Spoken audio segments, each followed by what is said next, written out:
இயேசு கிறிஸ்துவின் இனிதான நாமத்தில் இன்றைய ஆவிக்குரிய சிந்தனைக்கு உங்களை அன்புடன் வரவேற்கின்றோம்.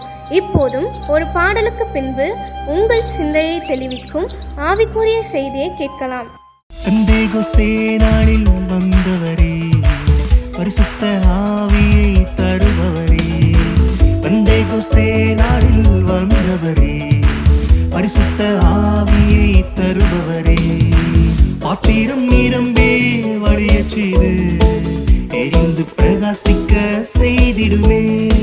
பாத்திரம் நிரம்பே வழியச் செய்து எரிந்து பிரகாசிக்க செய்திடுமே. அக்கினியாய் எரியணுமே, அணையாமல் என்றும் எரியணுமே. அக்கினியாய் நான் எரியணுமே, அணையாமல் என்றும் எரியணுமே. ஆண்டவர் இயேசுவுக்காய் எரியணுமே, ஆயுள் முழுவதும் எரியணுமே.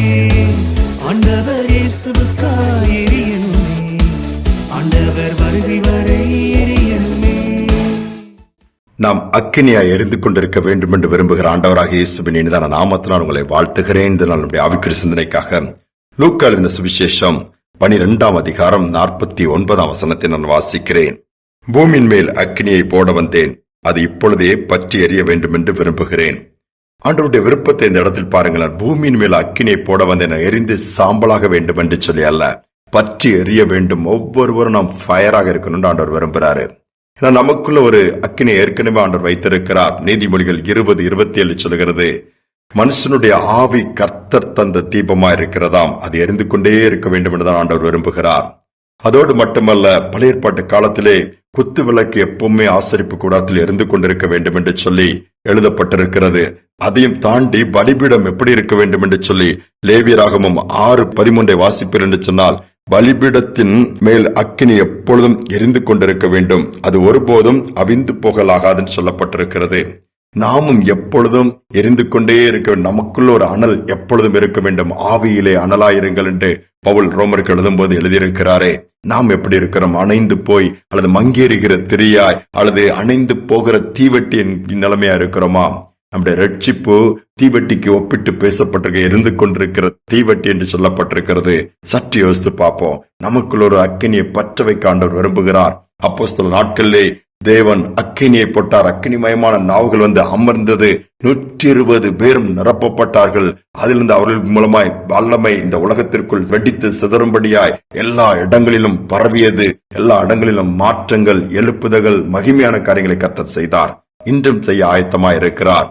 வேல்ஸ் தேசத்திலே ஈவான் ராபர்ட்ஸ் என்கிற ஒரு வாலிபனை இயேசு சந்திக்கிறார். நிலக்கரி சுரங்கத்தில் வேலை செய்கிற அந்த வாலிபனுக்குள்ள ஒரு பாரம் வருகிறது. தேசத்துக்காக, பட்டணத்துக்காக, ஜனங்களுக்காக, மாற்றத்துக்காக, எழுப்புதலுக்காக ஜெபித்துக் கொண்டே இருக்கிறான். ஏறக்குறைய 13 ஆண்டுகளுக்கு மேல ஜெபித்துக் கொண்டே இருக்கிறான். அவன் 26 வயது எட்டும் பொழுது தேவன் அவன் மூலமாய் வல்லமையான காரியங்களை செய்ய ஆரம்பிக்கிறார். தேசமே பற்றி எரிகிற அளவிற்கு எழுப்புதலின் அக்கினி அங்கு போடப்படுகிறது. மகிமையான எழுப்புதல் உண்டாயிடுச்சு. குதிரையில ஒருமுறை போய் கொண்டிருக்கும் பொழுது தனக்குள் வல்லமை குறைந்ததை உணர்கிறார். தேவனுடைய பிரசன்னம் குறைந்ததை உணர்கிறார். மலையடி வாரத்தில் அப்படி பிரயாணப்பட்டு ஒரு ஊழியத்திற்கு போகும்பொழுது உடனே தான் பிரயாணம் பண்ண அந்த குதிரையை அங்க நிறுத்திவிட்டு பக்கத்தில் இருக்கிற தோப்புக்குள்ள போய் மணிக்கணக்காய் ஜெபம் பண்ற, ஆண்டவரே, நான் எனக்குள்ள எரிகிற அக்கினியின் தன்மை குறைந்திருக்கிறத உணர்கிறேன். பிரசனத்தை அதிகமா என்னால அனுபவிக்க முடியவில்லை, நிரப்புங்க, மீண்டுமா என்னை அக்கினியை பற்ற வைங்க, மீண்டுமா ஃபயரா மாற்றுகின்ற கண்ணீரோடு போராடி ஜெபித்தாராம். திரும்ப புறப்பட்டு போகிறார். திரும்ப புறப்பட்டு போய் அந்த இடத்துல கர்த்தருடைய வார்த்தை கொண்டு வரும் பொழுது அந்த அளவு தேவன் வல்லமையை வெளிப்படுத்தினாராம். மகிமையான காரியங்கள் நடந்தது என்று சரித்திரம் சொல்கிறது. யோசித்து பாருங்கள். நமக்குள் அக்கினி எரிந்து கொண்டிருக்கிறதா? நாம் எரிகின்ற தீவெட்டியா இருக்கிறோமா? அல்லது மங்கேறுகிற திரியை போல இருக்கிறோமா? இந்த நாட்களை மீண்டுமா தமது ஆவியை நம்மில் ஊற்றி மீண்டுமா ஒருவேளை ஆதி அன்பை விட்டு தூரமா போயிருக்கலாம். ஆதியிலிருந்த ஆண்டவர் மேல் வைத்திருக்கிற வைராக்கியம் குறைந்திருக்கலாம். வல்லமையா ஆண்டவருக்கு ஏதாவது செய்ய வேண்டும் என்கிற அந்த இறுதிய துடிப்பு கொஞ்சம் அப்படியே நின்று போயிருக்கலாம். மீண்டுமா எனக்கு ஆண்டவர்கிட்ட கேட்டு, ஏதாவது உமக்கு செய்யணும்பா, எங்கள் மூலமா நீர் வெளிப்படும், அக்கினியை போட வந்தேன், பற்றி எறிய வேண்டும் விரும்புகிறேன் சொல்லி விருப்பத்தை நிறைவேற்றுகிறவர்களாய் எங்களை அந்த அனுக்கிரகம் பண்ணுங்கன்னு சொல்லி ஆண்டவர்கிட்ட கேட்போமா, ஜெபிப்போமா. எங்கள் அன்பின் தகப்பனே, இந்த நாளில் எங்கள் மூலமா நீர் வெளிப்பட விரும்புகிறீர், வல்லமை காண்பிக்க விரும்புகிறீர், எங்கள் இருதயத்திற்கு ஜீவன் நதிகள் புறப்பட்டு போக வேண்டும் விரும்புகிறீர் அப்பா. அப்படிப்பட்ட ஒரு எதிர்பார்ப்போடு கூட எங்களை ஒவ்வொரு நாளும் கண்ணோக்கி பார்க்கிறீர். நாங்களும் அணைந்து போன தீபமாய் நெறிந்த நாணலை போல, மங்கேறுகிற திரியை போல அநேகர் பிரச்சனைகளை பார்த்து, பிரச்சனைகளை பேசி, பிரச்சனைகளுக்குள்ள உழண்டு அவ்வளவுதான் வாழ்க்கை போதும் என்கிற முடிவுக்கு வந்து விடுகிறோம். அப்படி அல்லப்பா, பூமியின் மேல் அக்கினியை போட வந்தேன்னு சொன்ன தேவன், அதோடு மட்டுமல்ல, நீர் ஏற்கனவே ஆவியானவரை எங்கள் மத்தியில அனுப்பிவிட்டீர். ஆவிக்குரிய அக்கினி எங்கள் மேலே கட்டளையிட்டு இருக்கிறீர். நீ முன்மாறி பின்மாறி ஊற்றப்படுகிற பொழிந்து கொண்டிருக்கிற இந்த நாட்கள்ல நாங்கள் உமக்கு அக்கினியா எழும்ப, அக்கினியா என்றும் எரிந்து கொண்டிருக்க உதவி செய்யுங்கப்பா. அங்க தீவட்டி அணைந்து போக கூடாது, எரிந்து கொண்டே இருக்க. யோவான் ஸ்நானகனை குறித்து நீங்க சொன்ன சாட்சி, அவன் எரிந்து பிரகாசிக்கிற விளக்கா இருந்தான். அதே கிருபை உண்டாகட்டும். இதை கேட்கிற ஒவ்வொரு பிள்ளைகளும் ஆவிக்கிற வாழ்க்கையில ஒருவளை மங்கேறுகிற தெரியாய் அப்பா, முன்பு இருந்த அந்த வைரக்கல் குறைந்து போய் ஆதி அன்பை இழந்து போயிருந்தா மீண்டுமாய் பற்ற வைப்பீராக. அந்த பாக்கியத்தை கொடுங்க, தாழ்த்தி ஒப்பு கொடுக்கிறேன்.